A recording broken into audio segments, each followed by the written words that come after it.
Muy bienvenidos, continuamos con nuestro estudio de la Biblia. Estamos en el Tanaj, conocido como Antiguo Testamento, en la sección de la Torá, es decir, los 5 libros de Moisés, también conocido como Pentateuco y como Humash, para que tome su Biblia, un lápiz, cuaderno y tome apunte de la lección del día de hoy.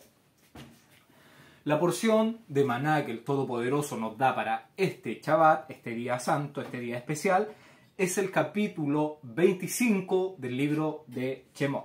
Recordemos que nosotros vimos como último el capítulo 33 y ahora tenemos que regresar al capítulo 25. ¿Por qué? Porque los eventos que están sucediendo hacen que volvamos al capítulo 25, donde Moshe está con el Eterno, sube con las tablas, recordemos, están teniendo una comunicación, están hablando, y el Eterno le está comunicando a Moshe mandamientos y estatutos que tiene que dar a los hijos de Israel. Además, Moshe sube con las tablas esta tercera vez. ¿Para qué? Para renovar el pacto con el pueblo de Israel, que había cometido un gran pecado, que fue hacer el becerro de oro. Este pacto iba a ser renovado. ¿Por cómo? ¿Cómo iba a ser renovado? Este pacto va a ser renovado por medio de Yeshua, el Hijo del Padre Eterno. ¿Cómo? Esta mujer inmunda que cometió este pecado, Israel, tiene que ser purificada por medio de este Cordero, que nos va a dar sus vestiduras de salvación para que nosotros tengamos la gracia delante del Padre Eterno y podamos volver a ejecutar, guardar sus estatutos, sus mandamientos, sus decretos, sus festividades, su día santo, salir de este sistema religioso donde se han inventado muchas religiones y volvamos a las sendas antiguas, a lo que vivían los apóstoles, a lo que vivieron los profetas y lo que vivieron los patriarcas, Abraham, Isaac, Jacob, que obedecían al Eterno, el mismo Moshe que era obediente del Eterno. Vimos que entonces esta mujer iba a ser purificada por medio de la sangre de ese cordero, de Yeshua, y los mandamientos iban a ser escritos en unas tablas que trabajó Moshe, como el corazón de nosotros, que se tiene que trabajar para que se vuelva un corazón dócil, y los mandamientos el Eterno nos va a escribir en nuestra mente y en nuestro corazón. O sea, está en unas tablas de piedra, ahora van a ser escritos en nuestra mente y en nuestro corazón. ¿Para qué? Para que los pongamos por obra. Esa es la finalidad. No es que va a ser un nuevo pacto para que nosotros vivamos como nosotros queremos vivir la vida. No, Él puso límites, puso mandamientos para que los pongamos en ejecución, para que los pongamos por obras y lleguemos a la santidad para poder verle al Padre, que está en lugares que nadie le ha visto, inaccesibles para el ser humano. El Eterno entonces está hablando con Moshe, le dice que va a hacer maravillas que nunca han sido hechas, pero la condición es que ellos tienen que guardar. Guardar es poner por obra todo lo que Él les mande. Y nuevamente les da mandamiento acerca de estas naciones cananeas que estaban en la tierra que Él les juró a los patriarcas que le iba a dar si guardaban los mandamientos, los estatutos, las festividades, el día santo, y que tenían que destruir todos los obeliscos, las selvas que se le hacían hacer a estos árboles que se levantaban, bosques que se hacían para idolatría, y ellos tenían que destruir todo eso para que la presencia del Eterno permaneciera con ellos, que esa era la finalidad, que el Eterno morara entre el pueblo de Israel. Y este nuevo pacto se renovó con Israel. Jeremías 31:33, este nuevo pacto se hizo con ellos. Y ahora, en este capítulo 25, ¿qué vamos a ver? Vamos a ver las instrucciones que el Eterno le está transmitiendo a Moshe para que él las comunique al pueblo de Israel sobre el lugar santo, el lugar Kadosh, el lugar Kadosh, que el pueblo debe hacerle al Eterno. La palabra Kadosh, significa santo, apartado, y esto tenían que hacerlo los hijos de Israel. ¿Y ¿para qué debían hacer este lugar santo, este lugar Kadosh, apartado? Para que la presencia del Eterno morara y descansara entre ellos, ¿ya? Para hacerle entonces una morada al Eterno, para donde él pudiera comunicarse con Moshe. Entonces damos comienzo al capítulo 25, verso 1. El Eterno habló a Moshe diciendo.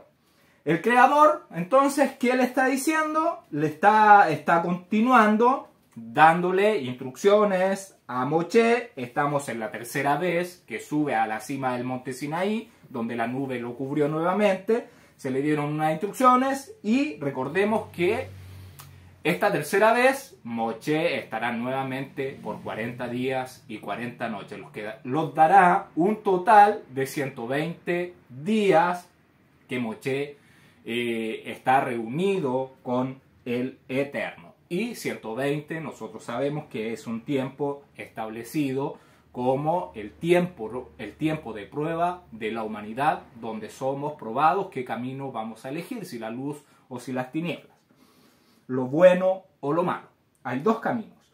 Verso 2. Di a los hijos de Israel que tomen para mí ofrenda de todo varón que la diere de su voluntad de corazón, tomarás mi ofrenda. La palabra que está traducida en su Biblia al español como ofrenda es la palabra hebrea terumá.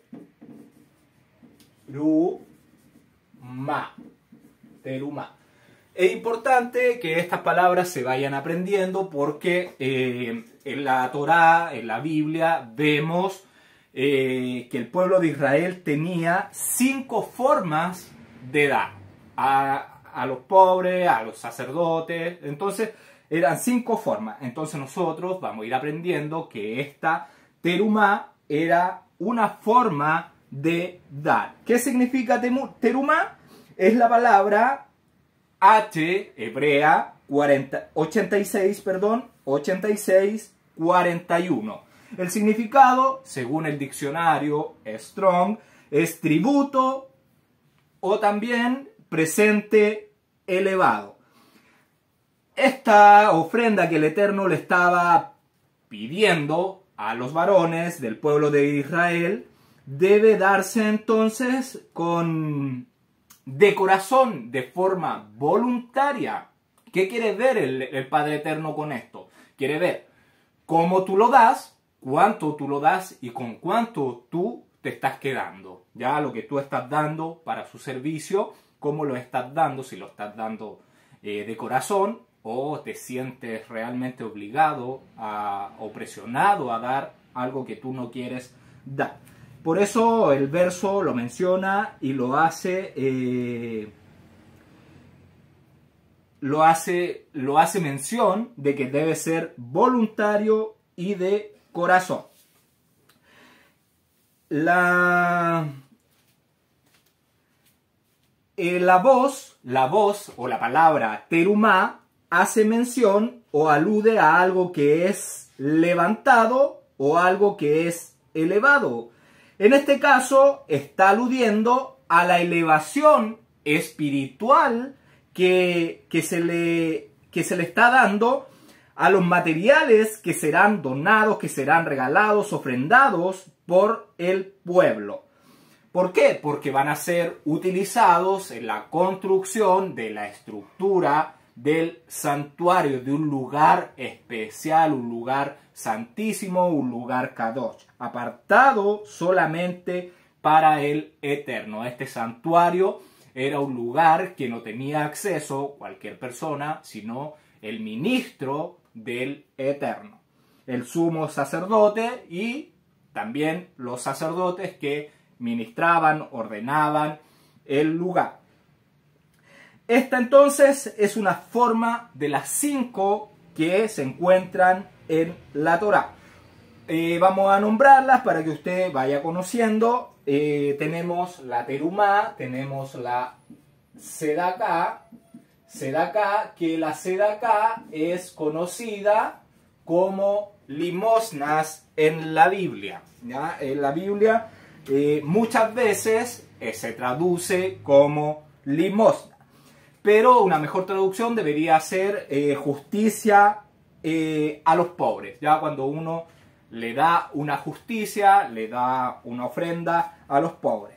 La palabra terumá, que es una ofrenda voluntaria. La palabra, otra forma de dar es bikurim, que esto lo hemos mencionado, que es lo que se le pide al pueblo, que son los primeros frutos de las cosechas. Recordemos que ellos tenían que ir a las fiestas de peregrinación y debían llevar las primicias de las cosechas al Cohen o al ministro del santuario. Estamos evitando decir sacerdote, la palabra es Cohen, que significa ministro o el que ministra ahí en el tabernáculo de reunión. La otra palabra es maaser. La otra forma de dar es el maaser. ¿Qué es el maaser? El maaser son los diezmos de los frutos. O sea, cada israelita tenía que llevar los diezmos de los frutos. Otra forma de dar, y la quinta forma de dar, es nadar. La otra forma de dar es, en hebreo, la palabra nadar. ¿Qué es esto? Esto es un voto voluntario que se le hacía al Eterno. Cuando uno adquiría una promesa, le hacía una promesa al Eterno, un voto, y después tenía que llevar lo que prometía. Estamos hablando de nadar. Entonces, tenemos sedaká, que es una justicia a los pobres, una ayuda a los pobres. La terumá, que es una ofrenda voluntaria de corazón. Las bikurim, que son las primicias de las cosechas. Maaser, que son los diezmos de los frutos. Y nadar, que es una promesa o un voto que se le hacía al Eterno y después teníamos que llevarlo. La terumá era entonces una forma de dar, y esta terumá o esta ofrenda podría ser la que se está mencionando en el libro de Primera de Corintios, capítulo 16, cuando Shaul de Tarso expresa en la carta a los Corintios, a la comunidad, que deberían dar una ofrenda, guardarla para que fuera enviado a los santos de Jerusalén. No a los cristianos de Jerusalén, ni a los cristianos de Corintios. No, aquí estamos hablando de los discípulos de Yeshua, que eran hebreos, ya que eran los del pueblo de Israel, a quienes iban a ser dirigidas estas ofrendas. El cristianismo aún no aparecía. Lo que usted ha leído en su Biblia, en el libro de Hechos, cuando se le llamó cristianos por primera vez, es un texto fuera de contexto, es una mala traducción. Y entonces, esta ofrenda que se menciona aquí en el libro en la carta a los Corintios, era una ofrenda de manos elevadas, ya una ofrenda de manos elevadas para los santos de Jerusalén. Entonces era una terumá que se estaba haciendo. Verso 3. Esta es la ofrenda que tomaréis de ellos: oro, plata, cobre. Nosotros ya a esta altura debemos conocer y siempre debemos relacionar algunas cosas que hemos ido aprendiendo a través de Bereshit, ya de Éxodo. El oro siempre tiene que estar relacionado con pureza, con realeza. ¿Por qué? Porque es el metal más preciado, es uno de los metales al que se le da más valor. La plata tiene que ver o está relacionada en la escritura con redención, con pagos. Un ejemplo, cuando se pedía la redención de los primogénitos, ¿qué tenía que llevarse? Se tenía que llevar 5 monedas de plata al ministro, al Cohen, para hacer la redención. La palabra bronce, no, la palabra cobre que se utiliza es la palabra H5178, para que la note, es la palabra Nehochet, la palabra Nehochet, la palabra Nehochet, que es cobre, ¿Por qué le estoy mencionando esto? Porque vamos a ver que la traducción de la Biblia, la gran mayoría de las Biblias lo traduce como bronce. Pero vemos que se está hablando de oro, que es un metal puro. La plata también es un metal que se extrae. Y el cobre también es un metal puro de la tierra. Y el bronce es una aleación de cobre con estaño. Entonces sería una mezcla de dos metales. Si nosotros vemos que se traduce como bronce, por lo regular pasa eso en las Biblias. ¿Por qué? Porque se está representando al cobre en un sentido inferior al oro y la plata. ¿Ya? Por eso a lo mejor lo tradujeron como bronce. Me inclino más por el cobre porque se está hablando oro, plata y cobre, que son 3 metales que se pueden extraer directamente desde la tierra. Y vemos que se están pidiendo materiales específicos para que sean utilizados en cosas, en mobiliarios específicos y cantidades específicas. Vamos a ver que cada cosa tiene una dimensión, tiene un peso, una cantidad de materiales. Acá nadie se podía andar haciendo robo hormiga, que ponemos un oro de menor calidad o lo tapamos, lo bañamos con una capita de oro y por debajo es cobre. No, acá tenía que hacerse como el Eterno se lo mostró a Moshe y no debía ser nada adulterado, ni de menor calidad, ni de espesor reducido para abaratar costo, nada de esas cosas. Verso 4.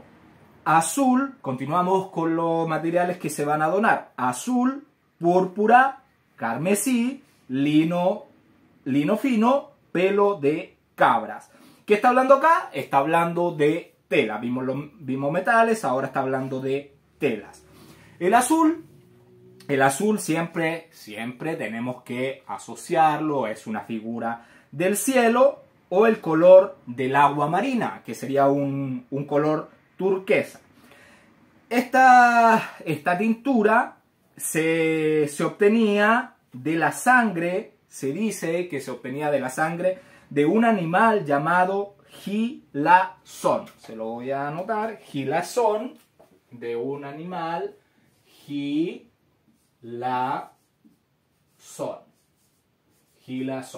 Ese es el nombre de donde se extraía este color.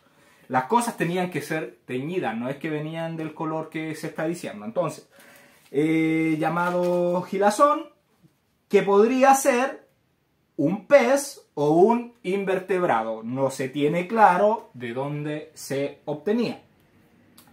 Carmesí es la palabra 8438, la palabra H8438 es la palabra tola. La palabra tola, que significa es un gusano o un gorgojo, ¿ya? ¿De dónde se va a obtener este color? Entonces, gusano de su color, carmesí. Y había y ropa teñida con ese color, con el gorgojo rojo.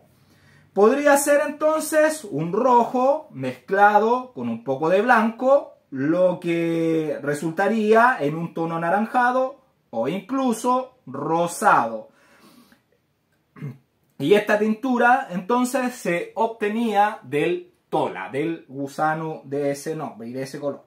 La palabra lino en hebreo es la palabra shesh. La palabra lino es la palabra shesh. ¿Qué significa shesh? El significado de shesh literalmente significa 6. Ese es el número 6, aludiendo a que el hilo debe estar compuesto de 6 hebras. Eso es lo que podemos decir de estas ofrendas que iba a entregar el pueblo de Israel. Verso 5. Pieles de carneros teñidas de rojo, pieles de tejones y madera de acacia. Pieles de tejones, madera de acacia. Estábamos viendo metales, telas y ahora continuamos con las pieles de animales y la madera de acacia. Lo primero, la palabra tejones. Recordemos que la Reina Valera o muchas Biblias de las que tenemos traducidas al español son solamente traducciones, ¿ya? Entonces, digamos que la palabra tejones está mal traducida, es una mala traducción.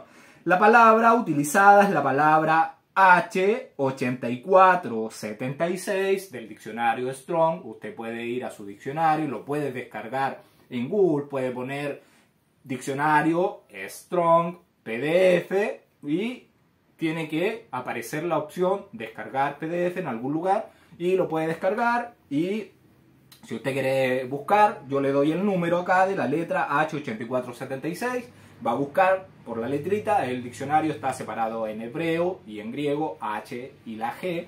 Entonces usted va, ubica el número que le estoy diciendo y le aparece el nombre de Tahash. Tahash es el nombre de este animal, Tahash. Y puede haber sido que el escritor lo tradujo como tejón, pero no es un tejón, porque un tejón es, digamos que es como un roedor de ese tipo de especies. Y según el diccionario Strong dice que es un animal limpio, con piel, y es de las especies de los antílopes del desierto. Entonces, estamos hablando que lo más probable que sean antílopes que existían en el lugar donde estaba acampado Israel. Y se dice que bíblicamente existieron estos animales con el propósito de proporcionar sus pieles para estas cortinas. Y después se extinguió el Tahash. Es un comentario que aparece en las Biblias. Entonces, no es un tejón porque es Tahash, tiene que ver con la familia de los antílopes. Recordar entonces, y nunca tenemos que olvidar que estábamos leyendo una traducción del griego, después pasó al latín, después al español, y así se ha ido traduciendo. Entonces, siempre tenemos que tratar de revisar el hebreo. La madera de acacia también puede aparecer en su Biblia o en otro lugar como madera de Shittim, que es acacia.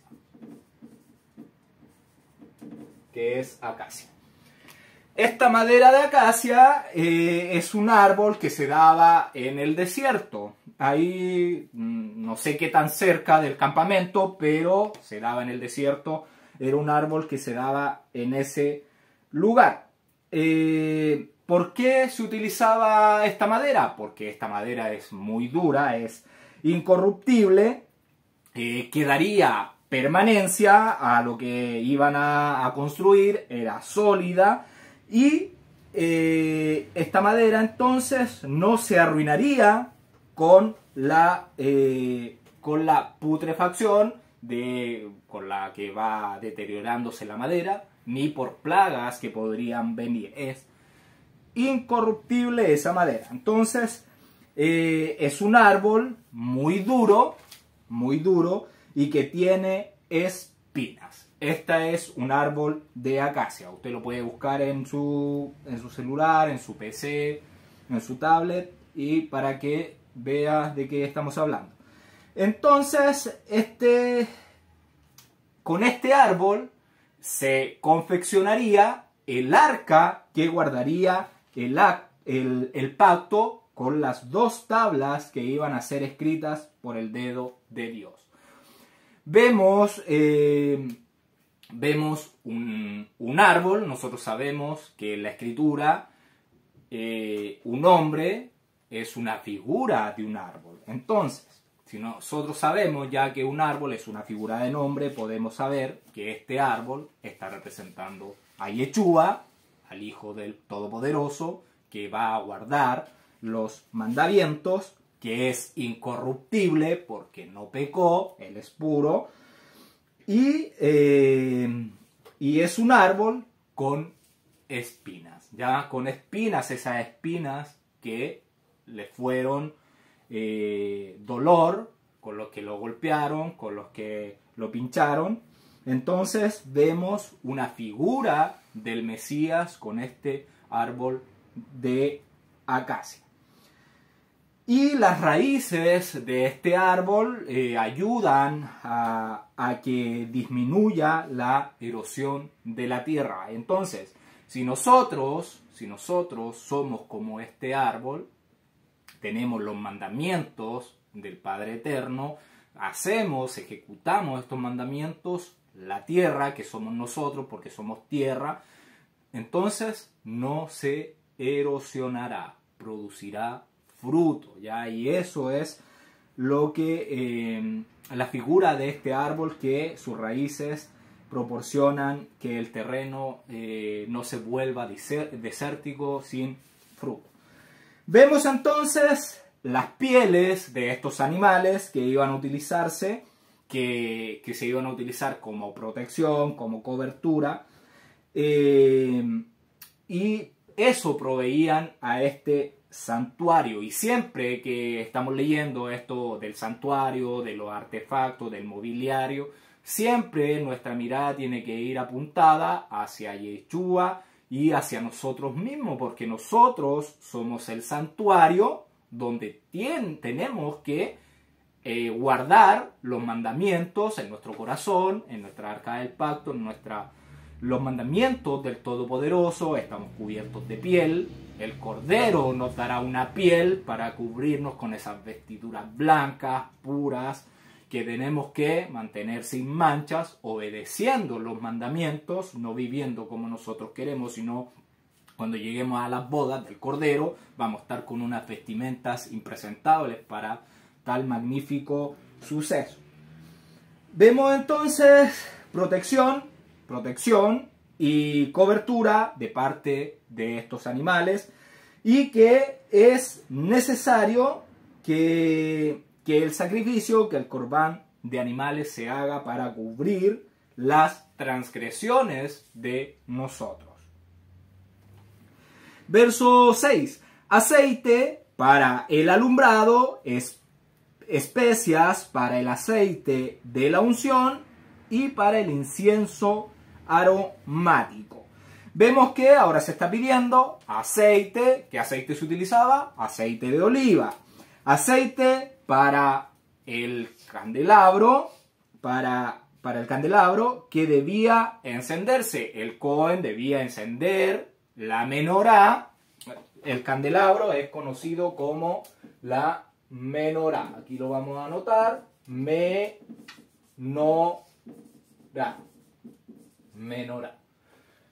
El candelabro es conocido como menorá. Recordemos que la menorá funcionaba con aceite, no con velas, no con cera, con aceite de oliva. Además le está pidiendo que especias para el aceite de la unción. Estas especias eran el gálbano, canela, estarte. Habían varias cosas que vamos a ver más adelante que debían llevar. Para el aceite de la unción, ¿qué se hacía con este aceite? Que es ungir. Ungir es libar, derramar aceite sobre la cabeza del Cohen, o del profeta, o del rey. Para consagrar entonces se utilizaba el aceite de la unción y se iba a utilizar para consagrar a Aarón y sus hijos, el santuario y todos los utensilios y los accesorios y el mobiliario que se iba a construir para el Eterno. Verso 7. Piedras de ónice y piedras de engaste para el efod y para el pectoral. El efod y el pectoral eran vestimentas que utilizaba solamente el sacerdote. Ya el efod era lo que usaba el sumo sacerdote. La palabra ónice está haciendo mención a piedras preciosas de diferentes colores. Ya puede ser piedras blancas, amarillas, verdes, rojo y negra. Que más adelante vamos a ver qué piedra preciosa era la que se mencionaba. Además dice que van a llevar piedras de engaste que ¿qué significa engaste? Significa encajar y embutir. Estas piedras se tenían que engastar para hacerlas que cupieran en algún lugar. Entonces estas piedras se iban a poner en el vestuario sacerdotal como el efod. ¿Y el efod qué es? Es una especie de delantal con cinturón y tiradores sobre los hombros que se ponía el sumo sacerdote.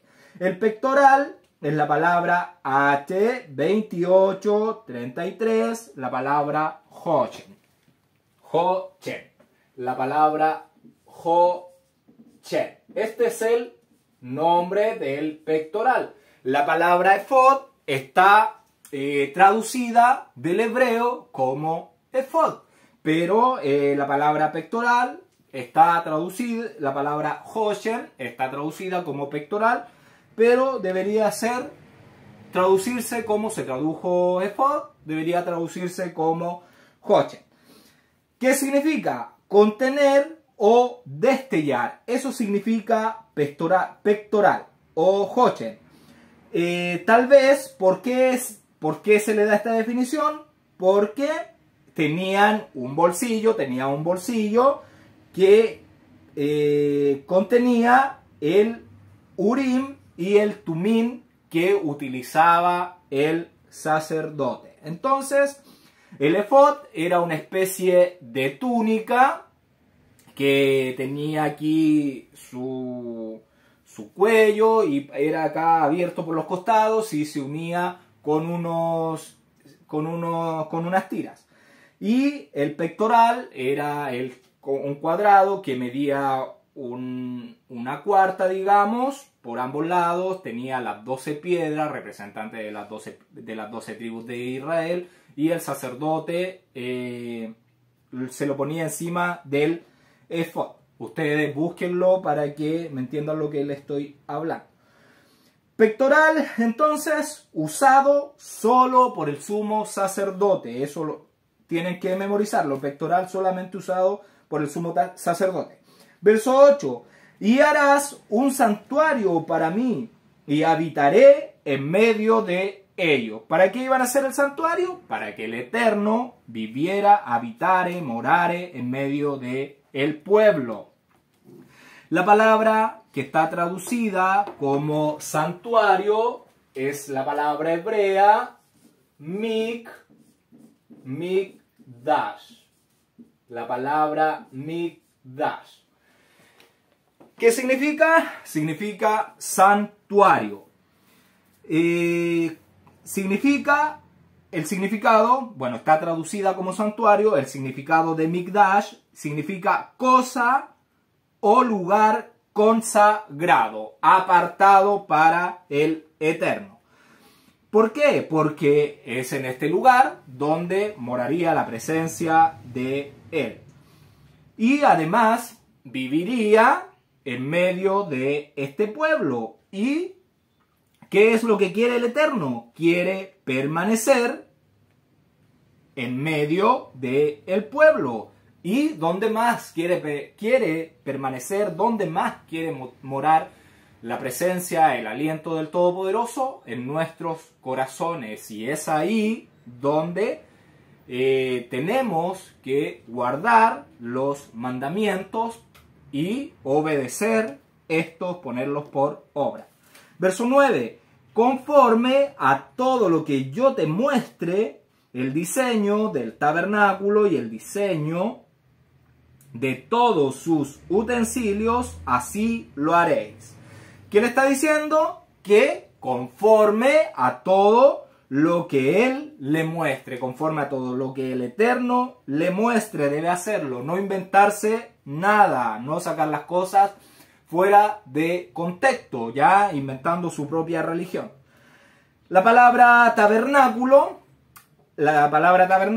que se utiliza acá es la palabra Mishkan. La palabra Mishkan.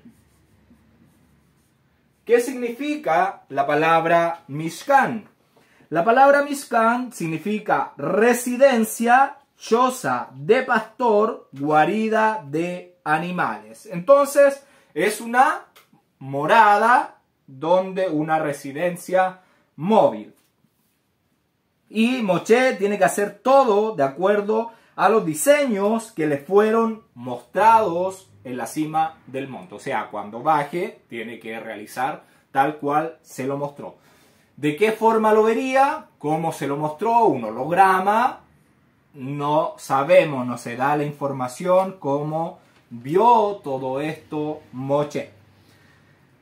Vamos a ver entonces, en la Biblia, aquí en la Torá, nosotros podemos ver 4 palabras que se traducen como tabernáculo. Por eso es importante, porque se utilizan diferentes palabras para traducir tabernáculo y nosotros debemos conocerla. Lo mismo que pasa cuando se utiliza la palabra adorar, la palabra latina adorar, que por lo general se traduce de 2 palabras hebreas. Acá la palabra tabernáculo se puede traducir de 4 palabras hebreas. La palabra es el Mikdash, que es el santuario o lugar dedicado, lugar santo, lugar consagrado a lo sagrado. Tenemos el Mishkan, que se lo acabo de mencionar, que es la residencia o morar. Es una tienda móvil donde la presencia alojará o se manifestará en medio del pueblo de Israel. Otra palabra que se utiliza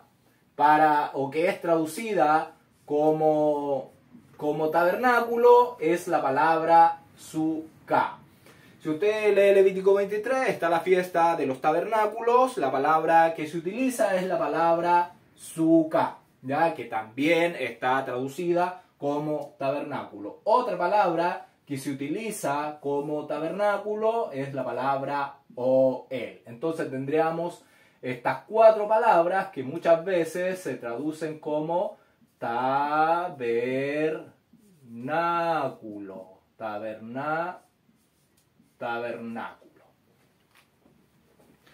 A medida que vamos estudiando, yo voy tratando siempre de aplicar la palabra a la que se está haciendo mención. Si veo que es Ohel, yo digo Ohel. Si yo veo que es Mishkan, digo Mishkan. Entonces usted puede ir anotando en su Biblia, le pone arribita de la palabra tabernáculo, si es la palabra Mishkan, si es la palabra Mikdash, si es la palabra Ohel, si es la palabra Sukkah. La palabra Sukkah significa cubrir, proteger algo temporal. Y entonces se utiliza como una mención en la fiesta de los tabernáculos, donde se hacían unas enramadas con ramitas de diferentes árboles, y se le pedía al pueblo de Israel que viviera en esas Sukkot, en plural. Sukkah es una y Sukkot es más de una, plural. Ya sabemos, aquí se le cambia la A por la H, porque aquí trae una vocal, una kamat, y se escribe Sukkot en plural.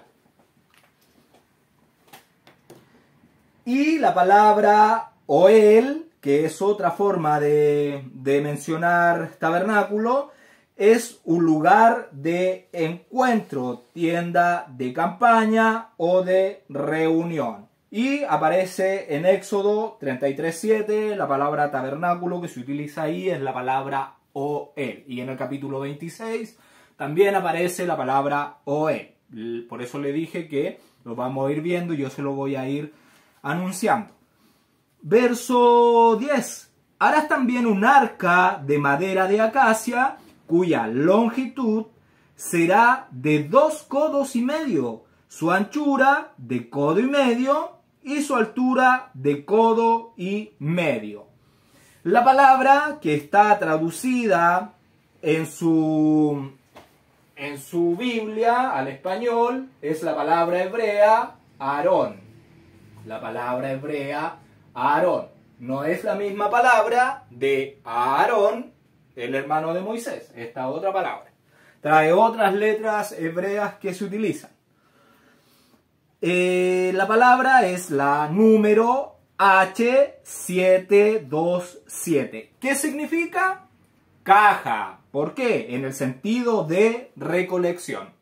Esa es la definición o la traducción correcta. No sé por qué se traduce como arca, porque se utiliza la misma palabra para el arca de Noé, ya la caja de Noé.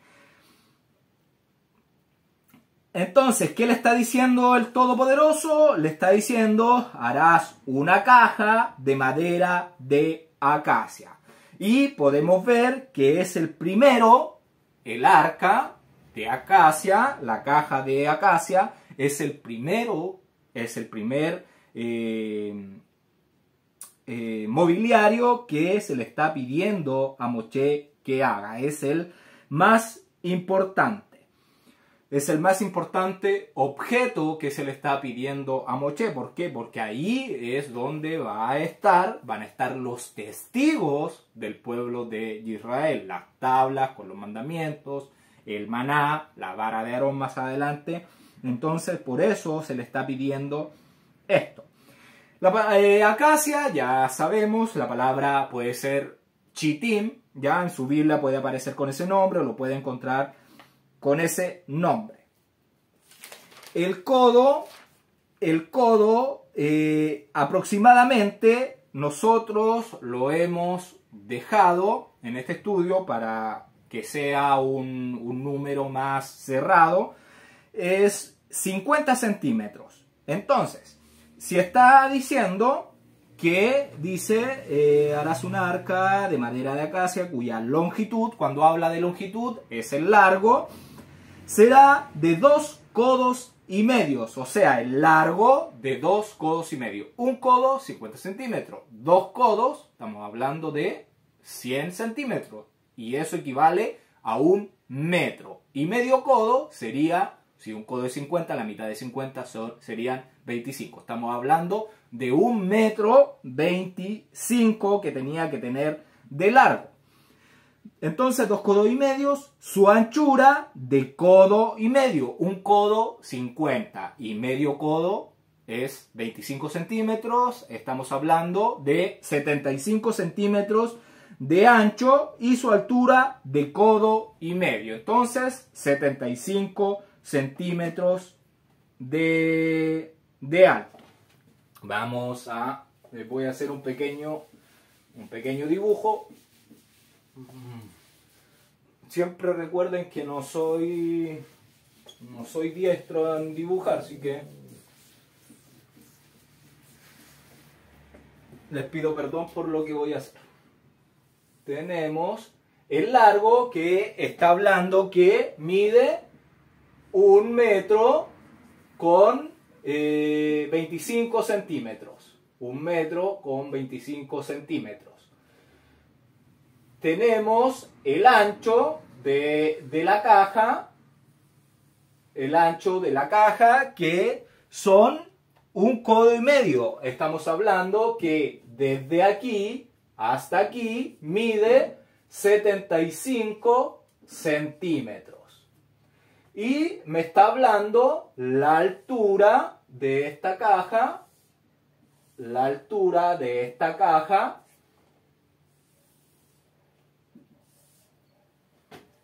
y tenemos la altura de esta caja, que sería desde aquí hasta este borde. Está hablando que mide 1,5 codos, o sea 75 centímetros. Esa sería la medida aproximada de la caja. Yo no estoy diciendo que esa sea, porque el codo muchas veces es 45 centímetros. Si usted lo quiere hacer de 45, calcúlelo. El codo 45, el medio codo, la mitad de 45, y lo hace de esa forma. Entonces, 50 centímetros, para que tenga esa medida, es 1 codo, y medio codo sería la mitad de 1 codo, que serían 25 centímetros. Continuamos, verso 11. Y la cubrirás de oro puro por dentro y por fuera, y harás sobre ella una cornisa de oro alrededor. ¿Qué le está diciendo? Que la tiene que enchapar externamente e interiormente con oro, y de oro puro. Y le harás, además, le dice que le hará una moldura. Verso 11. Y la cubrirás con oro puro, y por dentro y por fuera, y sobre ella una cornisa de oro alrededor. Y le dice que debe hacerle una moldura en el borde de esta caja de oro. Y la moldura igual tiene que ser de oro. Y la moldura entonces tiene que ser de oro. Entonces estamos hablando de este borde, que acá iba a llevar una corona a esta caja. Entonces acá en todo el borde iba a llevar una corona de oro. Una corona de oro. Usted tiene que buscarla en internet o en el YouTube. Usted le pone tabernáculo hecho por Moisés en el desierto, y le van a aparecer videos, y ahí aparece los utensilios, el tabernáculo, y usted puede buscar esa información. Y vemos acá en el arca ¿qué podemos ver? ¿Qué podemos ver? Podemos ver una representación de la madera, del árbol. Ustedes saben que los hombres somos representados como árboles en la escritura. Entonces vemos a la madera, que es una representación del hombre, del ser humano, que iba a ser revestido con oro. Entonces va a ser revestido con el Ruach, con el aliento del Eterno. Eso es lo que se podría ver, y de la representación de lo que se está hablando de esta arca del pacto, caja del pacto. Verso 12. Fundirás para ella 4 anillos de oro que pondrás en sus 4 esquinas. 2 anillos a un lado de ella y 2 anillos al otro lado.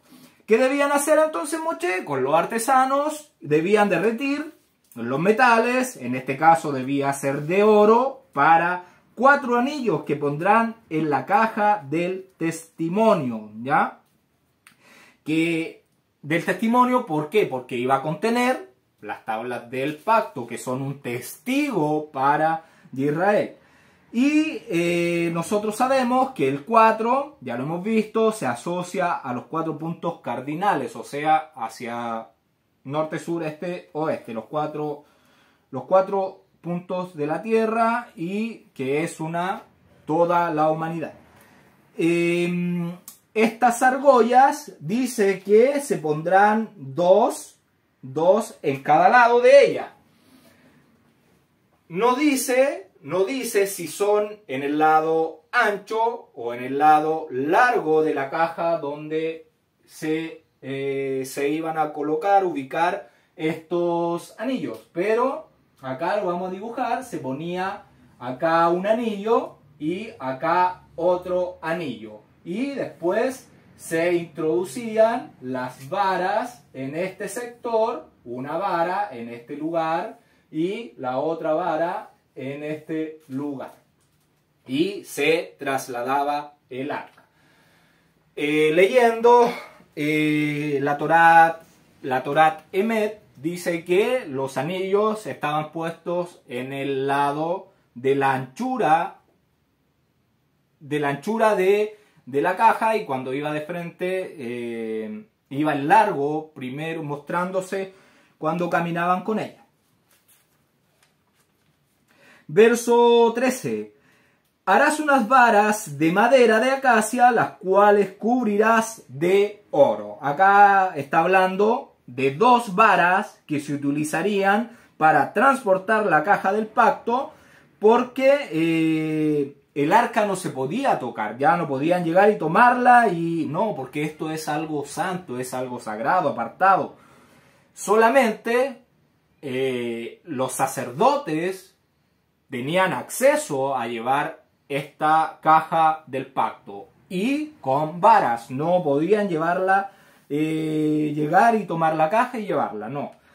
Y se ponían entonces en los anillos de oro, uno por cada lado, los anillos que fueron mencionados anteriormente, y debían ser cubiertas por oro. El oro tiene que ver con la realeza, ya sabemos. Verso 14. Y meterás las varas por los anillos a los lados del arca para llevar la caja con ellas. Una vara entonces pasará por dos argollas de un lado y la otra barra por los otros dos anillos. Cuando llevaban el arca, según la Torat Emet, el largo iba de frente porque las barras estaban en los lados de la anchura. Muchos las ponen en el lado, la argolla. Por lo general las imágenes, los videos que se ven que estas argollas estaban puestas en lo largo del arca, ¿ya? Pero vemos acá otro, se los menciono porque hay dos visiones, ¿ya? Verso 15. Las varas quedarán en los anillos de la caja, no se quitarán de ella.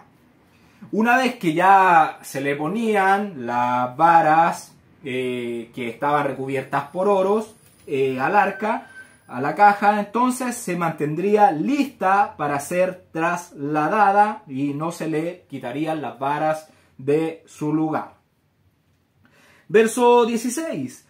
Y pondrás en el arca el testimonio que yo te daré. Entonces el Eterno le iba a dar un testimonio que Moshe iba a poner en las tablas.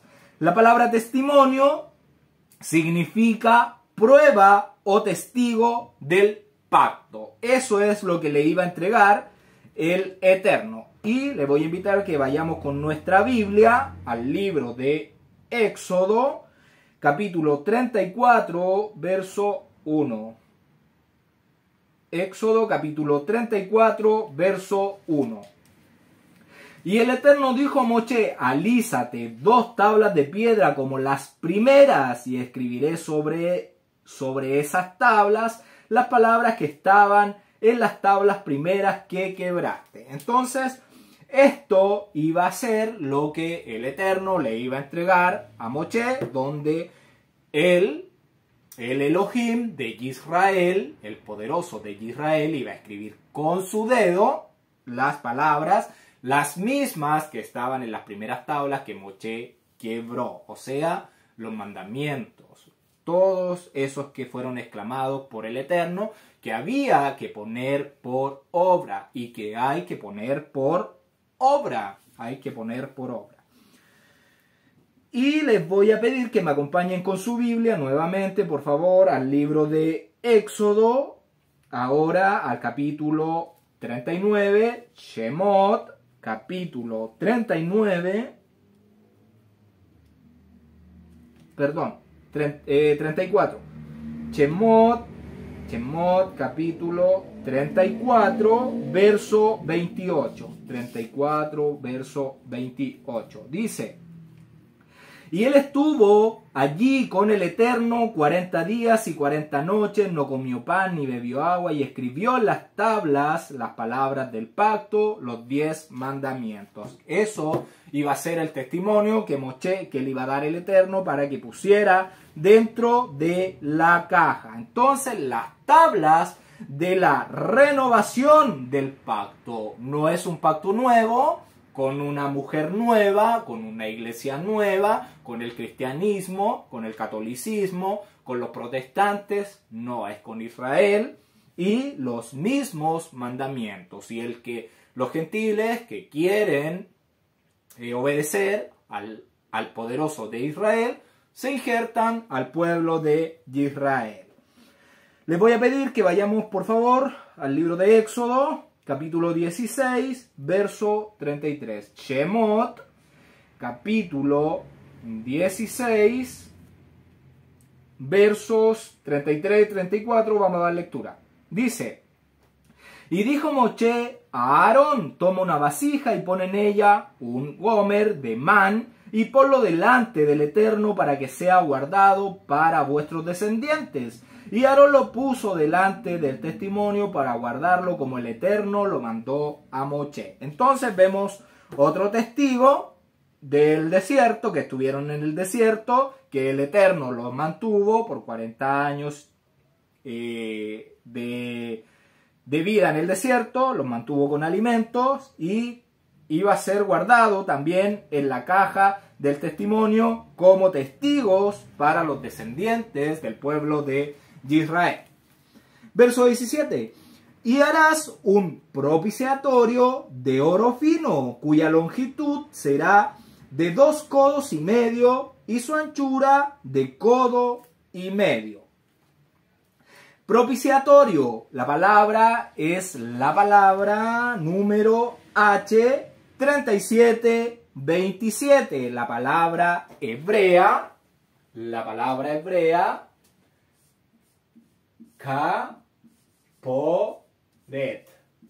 Caporet. ¿Cuál es el significado de esta palabra hebrea? Significa tapa. Esa es la definición, o cubierta.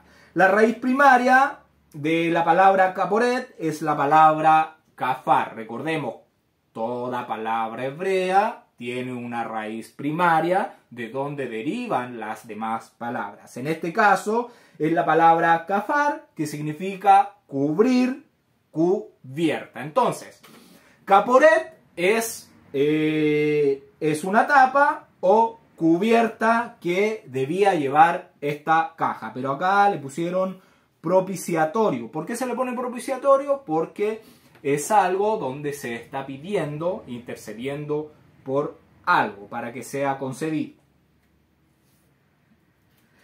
Entonces, la tapa de la caja, la cubierta, debía ser de oro. Este propiciatorio debía ser de oro, donde el sumo sacerdote, el ministro, entonces, el gran ministro, que sería el sumo sacerdote, una vez al año rociaría esta tapa, esta cubierta, este propiciatorio, 7 veces en el día de Yom Kippur, ¿ya? O día de la expiación, que se realiza en el mes séptimo del calendario hebreo, el día 10. Entonces, en la séptima luna, cuando vemos la primera astillita, en la séptima luna que nosotros estamos mirando mes a mes, a los 10 días de cuando comienza la primera luz, al 10º día, celebramos el día de la expiación, o Yom Kippur. Y es donde el Kohen Gadol, o el sumo sacerdote, hacía ingreso al lugar santísimo y rociaba el propiciatorio 7 veces con la sangre del macho cabrío para hacer expiación por el pueblo de Israel.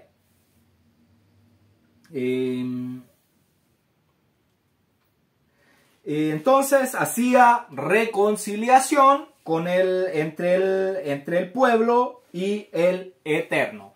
Recordemos que Moshe va a descender, según las cuentas que nosotros llevamos, el día 10 del séptimo mes. Estábamos hablando de este mismo día de Yom Kippur, o el día de la expiación, cuando a cada uno se le dará su premio, o la condenación eterna, o la corona por haber sido fiel a los mandamientos del Eterno. Porque el juicio va a llegar. En algún momento tiene que llegar. Entonces, ¿qué está diciendo? Que la longitud de esta tapa y la palabra aquí cuando dice y harás un propiciatorio de oro fino, en algunos momentos se traduce como fino, en otras partes se traduce como puro, es la misma palabra. Significa que es un oro que es puro, que no es adulterado, que es brillante, o sea, que es un metal que está en su máxima pureza. No es fino de delgado, es fino de pureza.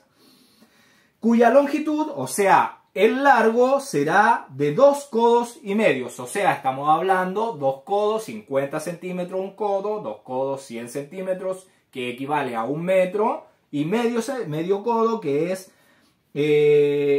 1 metro 25 centímetros, y la anchura es de codo y medio, o sea 50 más 25, 75 centímetros. Entonces tenemos la tapa de esta misma caja, la vamos a dibujar aquí abajito, y tenemos, obviamente tiene que tener las mismas medidas.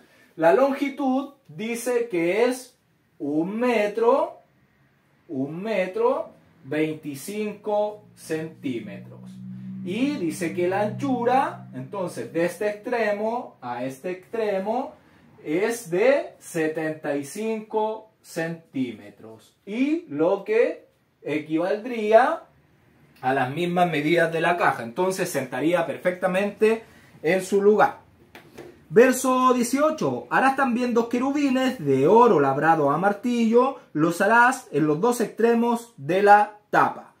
La palabra querubines es la palabra querub. La palabra querubines es la palabra que... No es con K, es con... La palabra querub. Querub. ¿Ya? Entonces... acá la palabra querub está en singular. Si nosotros está hablando más de un querub, tendríamos que decir que son querubim. Se le agrega la terminación im, en plural, en hebreo. Se translitera como querubines, pero eso no está correcto, porque en hebreo, plural, se le agrega la terminación im, querubim. Entonces, la palabra querubines es la palabra querubim. ¿Por qué? Porque eran 2 querub los que estaban sobre la tapa. ¿Por qué 2? Porque siempre 2 o 3 testigos. Y muchos aquí dicen que ¿por qué se hacen estos querub si tenemos la prohibición de hacernos imágenes? Pero cuando acá está diciendo, el verso está diciendo harás 2 querubines. Y la prohibición de las imágenes, no te harás para ti. Esa es la prohibición. No está diciendo acá que se lo hagan para ellos, dice harás. Entonces, estos querub son seres celestiales con los rostros, tendrán sus rostros frente a frente, inclinados inclinados. ¿Para qué? Para que el hombre, al ver estos seres celestiales, no viera el rostro y al ver sus rostros, al ver sus alas, los considerara dioses, como los ángeles caídos del comienzo, que fueron considerados dioses. ¿Para qué? Para que el hombre no fuera a cometer idolatría con estos seres celestiales. Y dice que estos seres celestiales deben ser labrados a martillos. Estos dos ángeles entonces son sombra de Israel, que después se iba a dividir en dos, y que el labrar algo a martillo significa que deberían ser probados, deberían ser golpeados para que cumpliera su función. Este Israel que debería pasar por fuego para ser purificado. Y dice que deben estar ubicados en los extremos de la tapa. En los extremos de la tapa, y estos extremos se refiere al largo de la tapa. Entonces, los querubines con las alas extendidas deberían estar desde aquí, deberían tener sus alas extendidas. Y el otro debería tener sus alas extendidas desde este extremo. Desde este extremo. Entonces, algo así serían los querubín con sus alas extendidas. Continuamos. 19. Harás pues un querub en un extremo y un querub en el otro extremo. De una pieza con la tapa harás los querubín en sus dos extremos. ¿Qué debía hacer Moshe?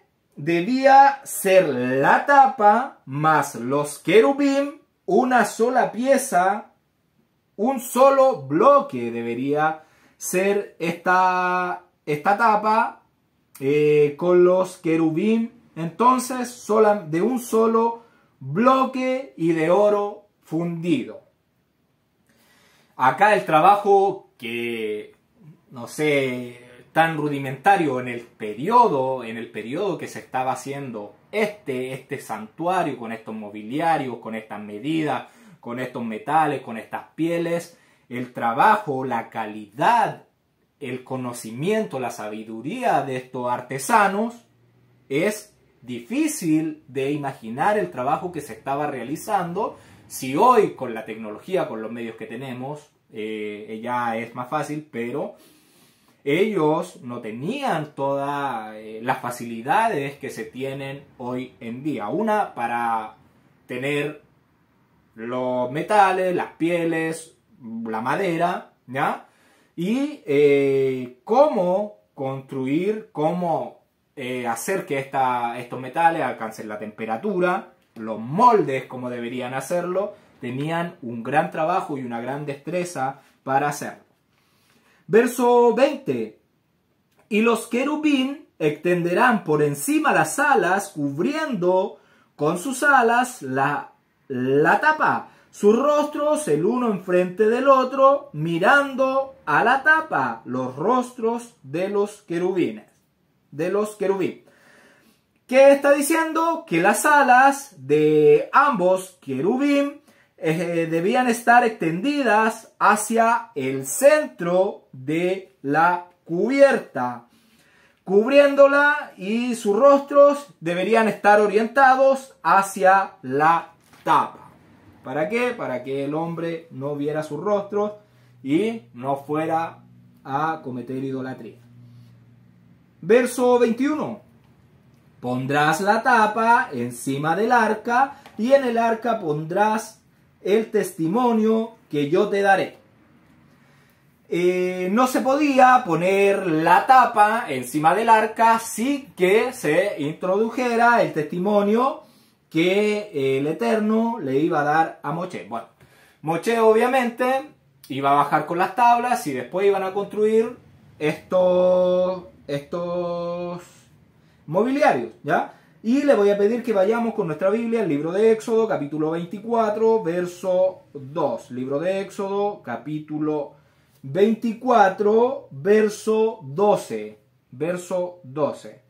Dice: entonces el Eterno dijo a Moshe: sube a mí al monte y espera allá, y te daré tablas de piedra y la ley y mandamientos que he escrito para enseñarles.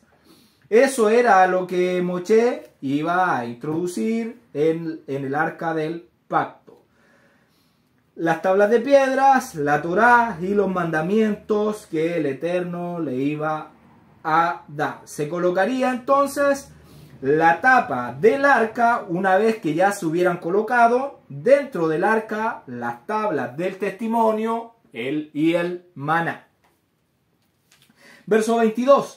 De allí me declararé a ti y hablaré contigo de sobre la tapa de entre los dos querubín que están sobre el arca del testimonio, todo lo que yo te mandare para los hijos de Israel.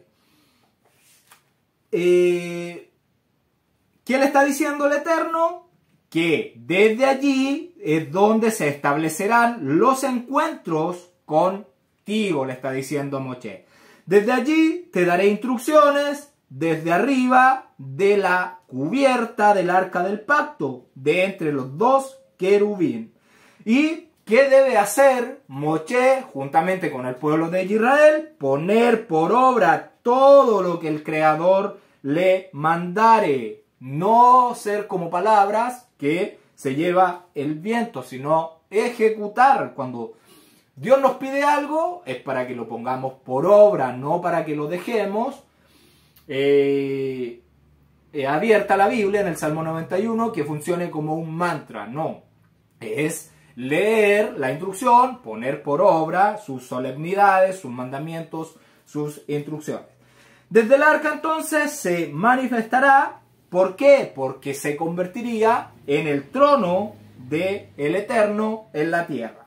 Verso 23. Harás asimismo una mesa de madera de acacia. Su longitud será de 2 codos, y de 1 codo su anchura, y su altura de codo y medio. La palabra mesa es la palabra chulham, la palabra hebrea chulham. La palabra hebrea chulham. ¿Qué significa? Mesa. La palabra chulham que significa mesa. Y esta mesa tenía la función ¿de qué? De que tenían que colocar en ella los panes de la presencia, los panes de la presencia. Entonces acá vamos a borrar, vamos a hacer el cuadrito de la mesa,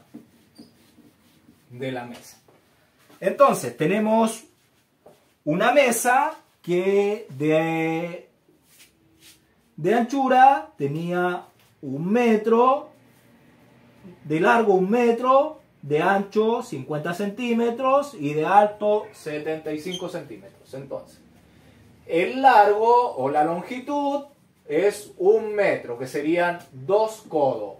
La anchura de la mesa es de 50 centímetros. De este extremo, la anchura a este extremo son 50 centímetros, 1 codo. Y la altura de esta mesita, entonces acá tenemos las patitas.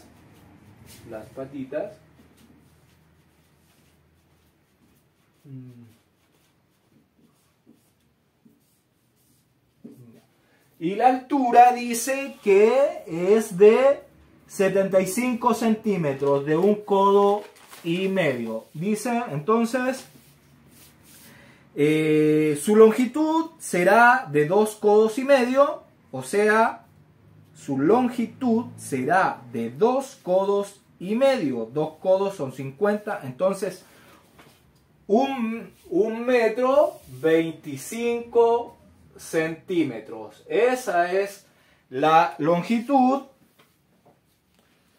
2 codos,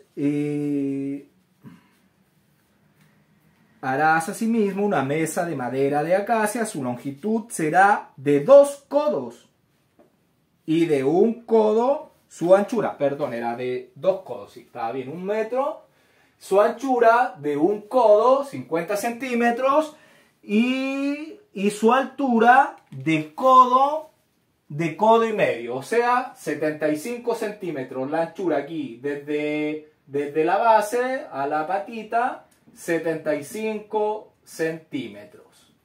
75 centímetros. Si nos damos cuenta, el arca tenía 75 centímetros, la altura, y me parece que sí, hemos visto la tapa, hemos visto el arca, la caja y ahora la mesa. Y tenía la misma medida, 75 centímetros. Verso 24. Y la cubrirás de oro puro y le harás una cornisa de oro alrededor. Se le debía hacer entonces en el borde a esta mesa una corona y recubrirla con oro puro. Entonces dice que se le hará una cornisa acá en el borde. Entonces esta mesita debía llevar una cornisa en el borde. Una cornisa en el borde. Una cornisa en el borde. Verso 25. Le harás también una moldura alrededor de 1 palmo menor de anchura y harás a la moldura una cornisa de oro alrededor.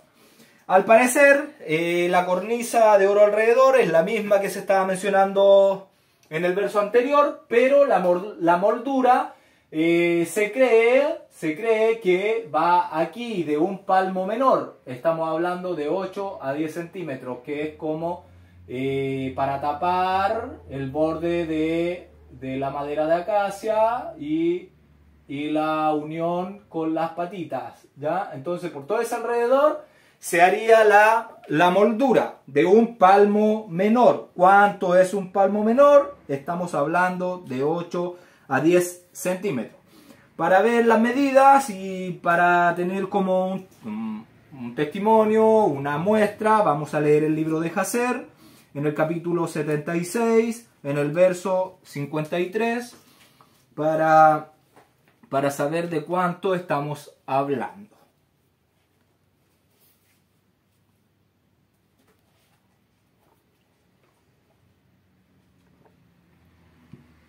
Pero Adicam era astuto y un hombre sabio y conocía toda su sabiduría de Mizraim, pero indecoroso de aspecto, grueso en la carne y muy corto de estatura.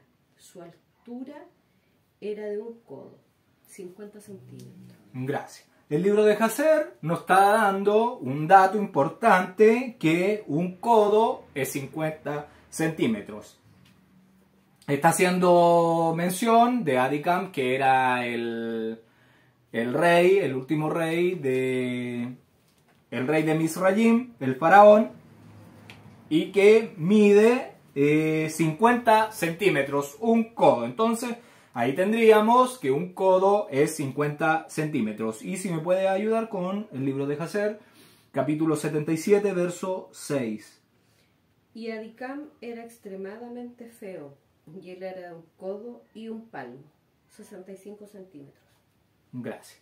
Entonces está complementando la información que este faraón medía 50 centímetros, que es 1 codo, y él dice que medía 65 centímetros, que 50 más 15 centímetros es 1 palmo. Dice 1 palmo, ¿cierto? Sí. Mayor, menor, palmo no. 1 palmo. Ya, 1 palmo. Entonces 15 centímetros es 1 palmo. Y 50 más 15, 65 centímetros es lo que medía esta persona.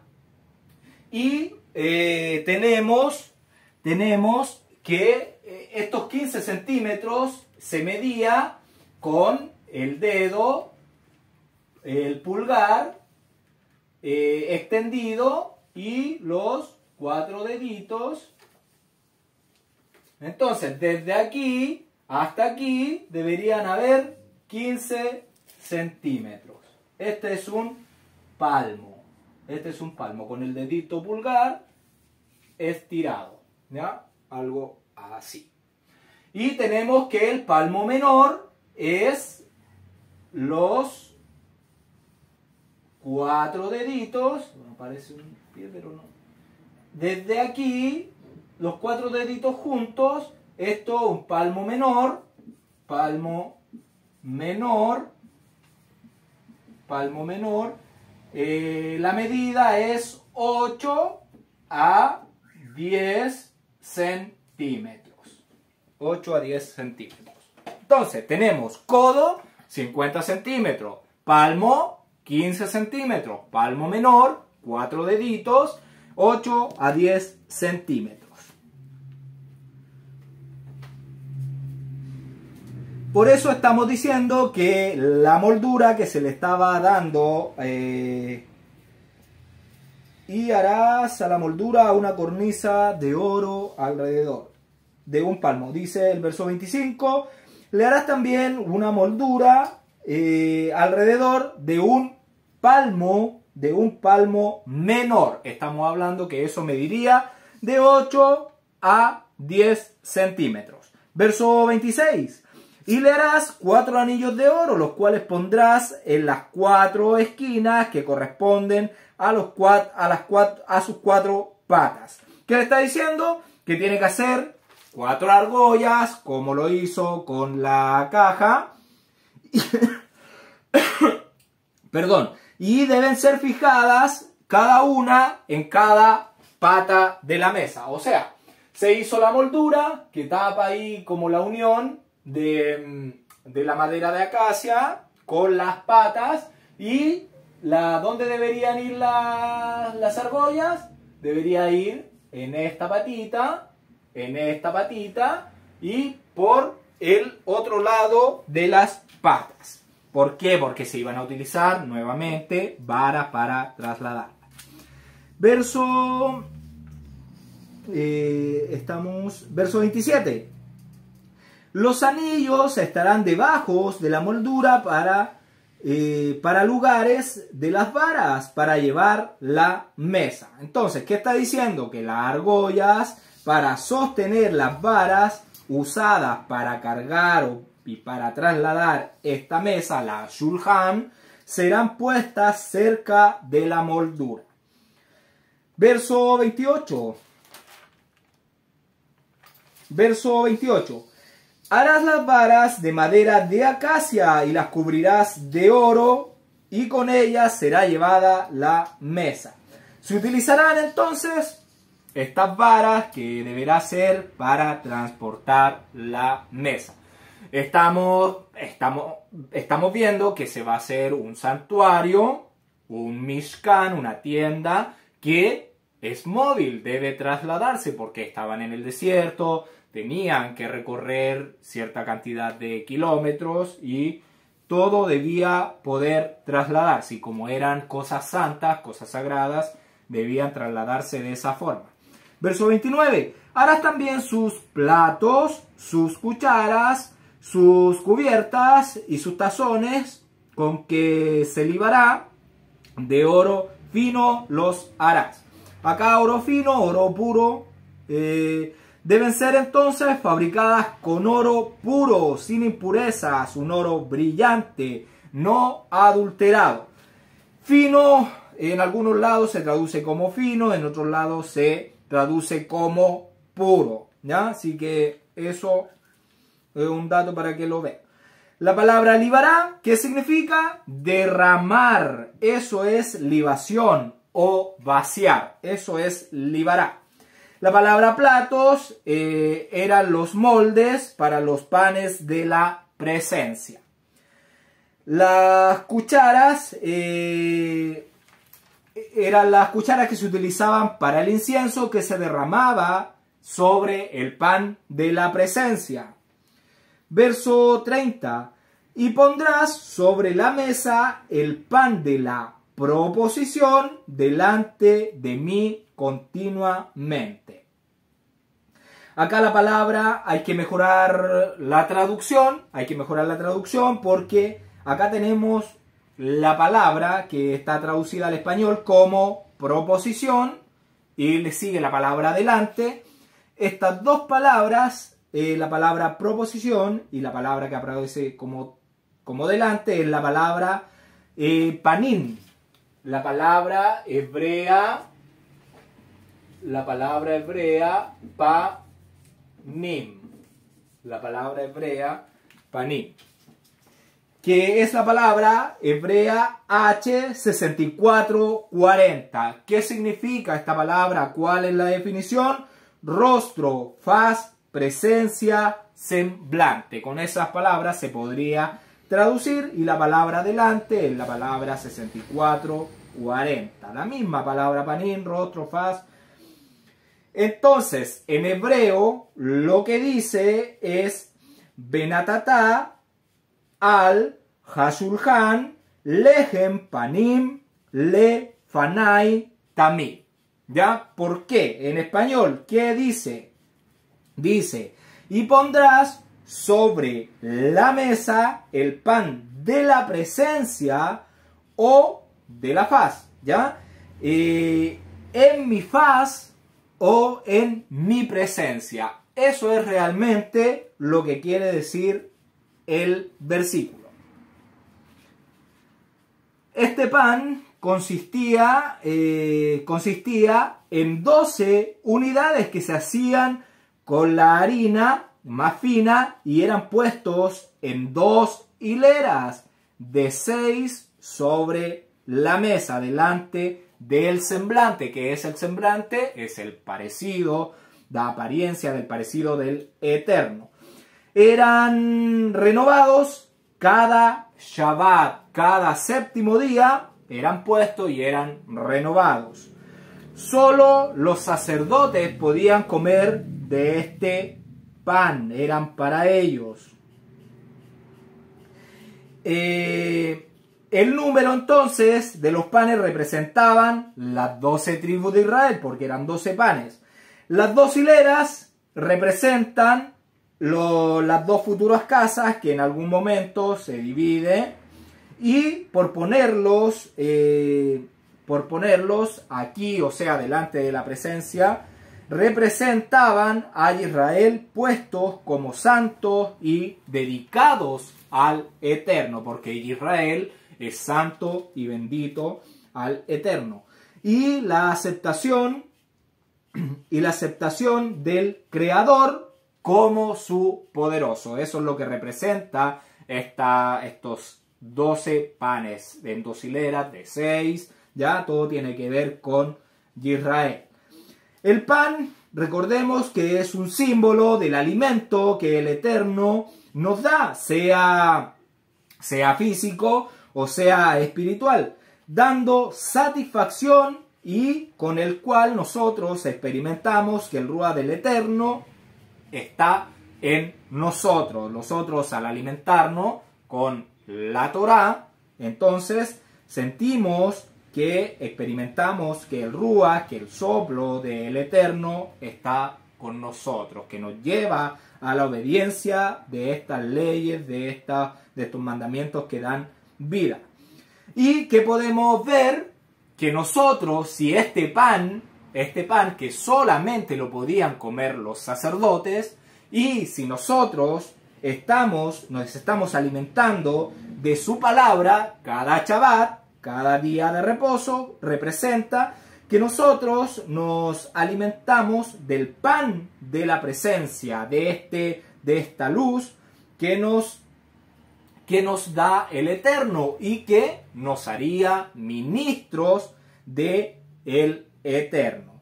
Y que entonces nosotros como ministros de el Creador, ¿qué es lo que debemos hacer? debemos enseñar, dar luz a los demás, dar a conocer todas estas palabras del Eterno, todos estos mandamientos que el Eterno nos da, todo este alimento espiritual que el Eterno nos da. Y estos pancitos, estos panes se comían entonces el Shabbat por el sacerdote, y estos panes estaban frescos cuando se los comían. Verso 31. Harás además un candelero de oro puro labrado a martillo. Se hará el candelero labrado a martillo, se hará el candelero, su pie, su caña, sus copas, sus manzanas y sus flores serán de lo mismo. La palabra candelero es la palabra 4501, la palabra menorá, la palabra menorá, que ya te la habíamos mencionado. Entonces, la palabra menorá. Candelero es menorá.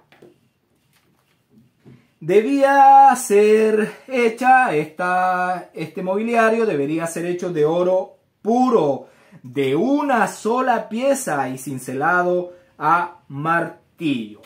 Si nosotros, lo más probable es que usted alguna vez ha visto, y si no, lo va a ver cuando vea algún video en YouTube que va a buscar sobre el santuario, sobre el tabernáculo que hizo Moshe en el desierto, y vemos y notaremos que esta menorá tiene una semejanza, representa a un árbol y también representa a la nación de Israel, que ilumina al mundo ya con esa luz, con la Torá, con la palabra, con los mandamientos.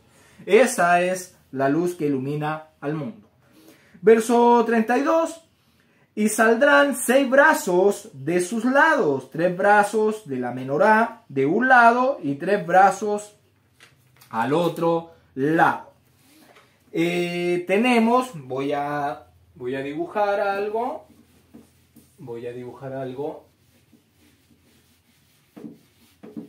Hay dos visiones de esta menorá. Hay una visión que es curva y otra que es más rectangular, digámoslo así. Entonces, tenemos una que es la columna central de la menorá, y tenemos que salen 3 brazos de un lado y tenemos un bracito, 2 bracitos y el tercero de un lado. Y en el otro lado lo mismo, ya tenemos un bracito, esto a la misma altura ya, 2, y tenemos el tercer brazo. Y acá tenemos la parte de abajo. Y tenemos otra opción que es la columna de aquí del centro y unos brazos que son más rectangulares. Entonces están estas dos opciones de menorá.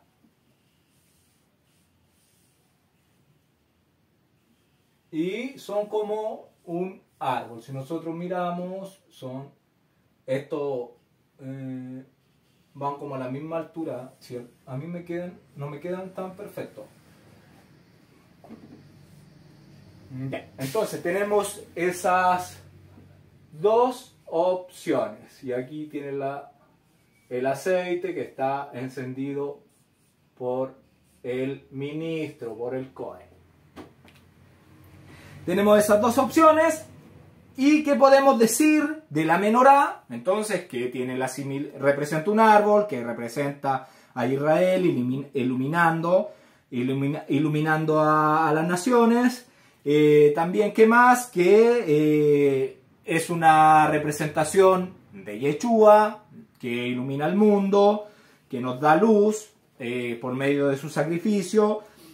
¿Qué más? Dice que son 3 brazos de cada lado. Estábamos hablando de 6 números de hombres, de humanidad, más el centro, que representa a Yeshua, que estamos injertados en él.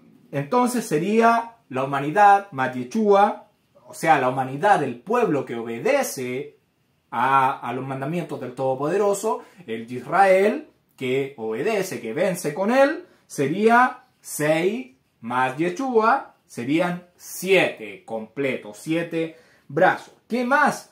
¿Qué más se puede desprender de la menorá? 7 brazos, los 7 ruach, los 7 alientos del Todopoderoso, que se habla en el libro de Revelaciones, las 7 iglesias, las 7 congregaciones a lo largo de la historia de la humanidad que han estado para iluminar.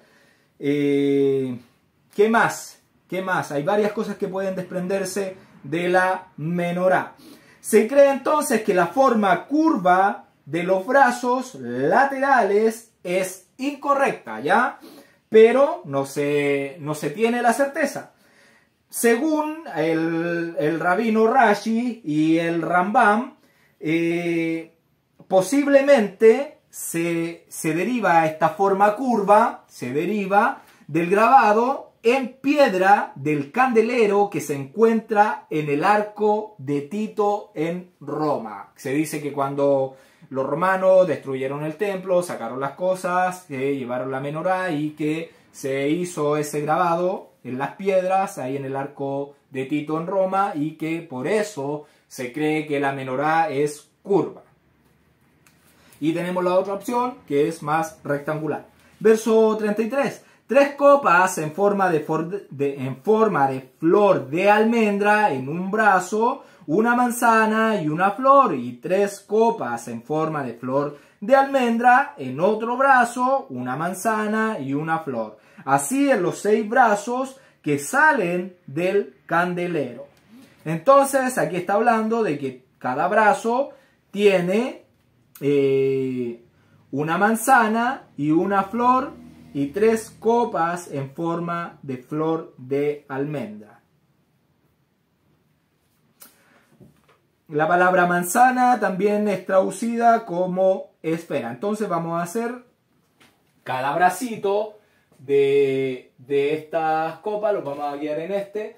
Tiene entonces 3 copas de flor de almendra. Entonces tendríamos una, tendríamos 2, tendríamos 3 copitas de flor de almendra. Después dice que viene una manzana, o también se puede traducir como esfera, y aquí es como una esfera, y dice que tiene, el verso dice 3 copas en forma de flor de almendro, en un brazo, una manzana y una flor. Entonces acá nos faltaría la flor, que es como una flor, como una flor,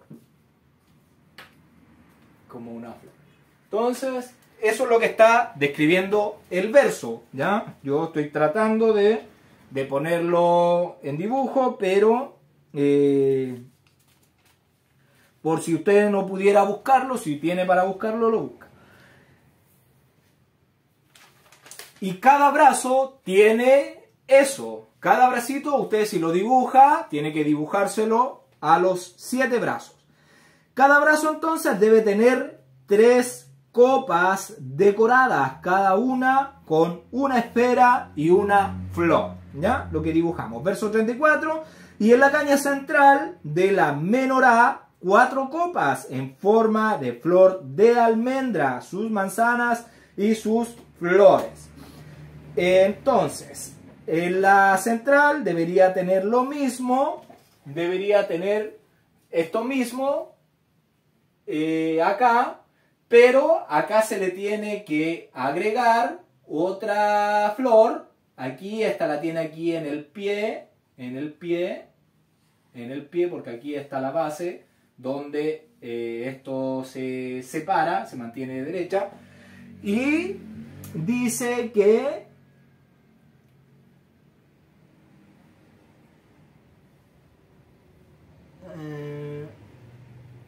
no, aquí me faltó en la parte aquí donde se va a firmar, falta una esfera y falta una copa de flor de almendra, y después vendría entonces la base donde se separa. Y me faltan 3 manzanas que están aquí, manzanas o esferas que están debajo de cada brazo, ya, más lo que tendría que estar aquí, que serían las 3 copas, 2, 3, la esfera y la flor, y entonces ahí está la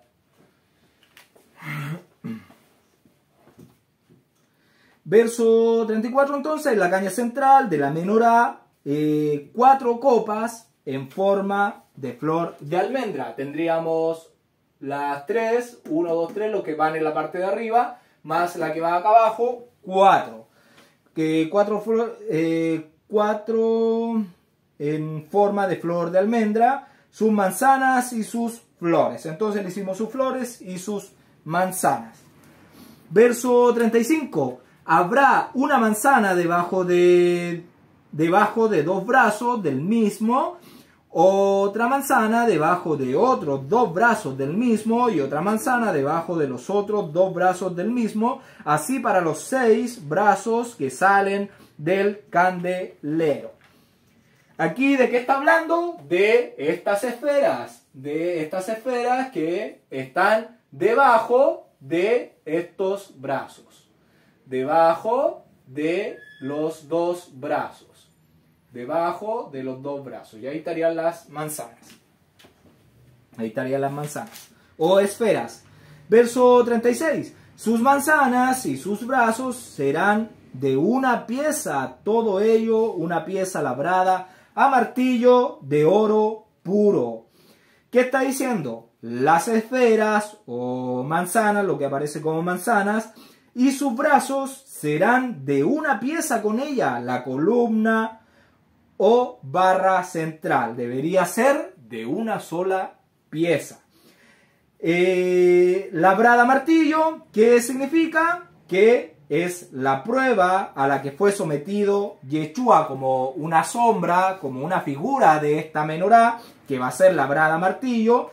Yeshua también debía ser labrado a martillo para poder dar esa luz que iluminaría a los que acepten los mandamientos del Eterno. Entonces, este Yeshua sería labrado por nosotros, quien es la luz del mundo, y a quien nos daría la luz en este mundo de tinieblas. Y así entonces los iluminaría a nosotros. Este árbol que vemos, la menorá, que representa un árbol, es un árbol que da frutos, da flores, da copas y da manzanas. ¿Qué podemos ver? Que las copas es una sombra de infancia. Las flores es la juventud y las manzanas es ya cuando estamos en madurez, en la madurez del fruto. Verso 37. Le harás 7 lamparillas, las cuales encenderán para que alumbren hacia adelante. Entonces, en la parte ya de arriba, donde está el aceite, no sabemos si, bueno, la menorá iba a estar pegada a una pared, digamos, muy cerca, y era innecesario que alumbrara hacia ese lugar, porque no había nada que ver. Pero dice que debía tener para adelante, que iluminara hacia adelante. Entonces, lo más probable es que esto tenía un espacio aquí donde estaba la llama y producía que la luz fluyera hacia adelante. Una luz estaba en el tubo central y las demás en los otros brazos y debían alumbrar, iluminar hacia adelante. Verso 38, también sus despabiladeras y sus platillos de oro puro. ¿Qué son las despabiladeras? Son pinzas o tenazas que se utilizaban para quitar lo que ya estaba quemado o las brasas que iban quedando del aceite de oliva.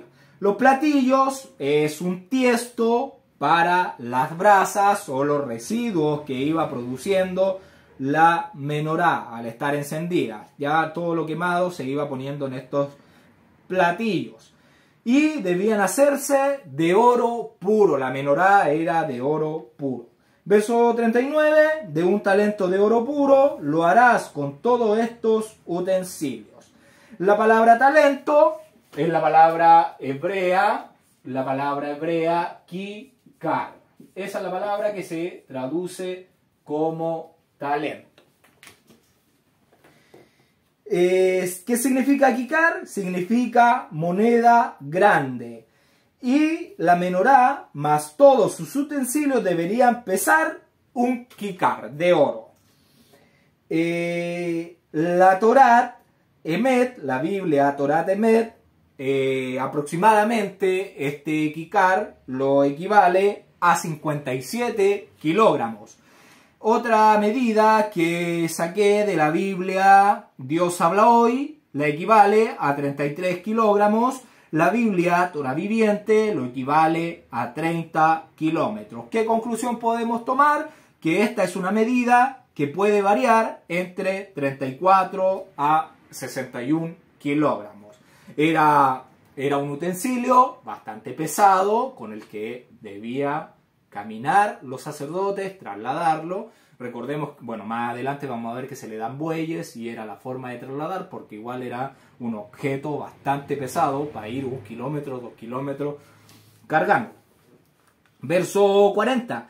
Mira y hazlos conforme al modelo que te ha sido mostrado en el monte. Vemos que este modelo se le mostró a Moshe en el monte. No sabemos si bajó con algún plano, si lo guardó en su mente, si no sabemos cómo, pero a él se le mostró en el monte y debía hacerlo conforme a lo que le fue mostrado. Lo vuelve a reiterar que debía ser el modelo. ¿Por qué? Porque es un reflejo de lo que está en el reino de la luz, en el santuario celestial. La tierra es sombra de lo que está en ese reino que nos espera si obedecemos los mandamientos, ya, porque está el reino de la luz y el reino de la oscuridad, que es en esta prueba donde estamos sumergidos, ya. Entonces es una sombra de lo que está arriba. El Eterno entonces le mostró el modelo del lugar Kadosh, ese lugar santo, y de los utensilios, el mobiliario que Moshe debería construir. Y le voy a pedir que me acompañe con su Biblia al libro de Números, capítulo 8, verso 4. Verso 4 dice: y esta era la hechura del candelero de oro labrado a martillo, desde su pie hasta sus flores era labrado a martillo, conforme al modelo que el Eterno mostró a Moshe, así hizo el candelero. Y no solamente el candelero, hizo todo como se le fue mostrado. Pero estamos terminando, hemos visto la menorá, estamos viendo que el santuario es una copia de lo que está fuera en el reino de la luz, fuera de este plano, de esta cúpula, donde nadie puede salir, donde estamos en esta prueba, siendo observados, nuestras acciones están siendo anotadas para después irnos al juicio, a la corona o a la condenación.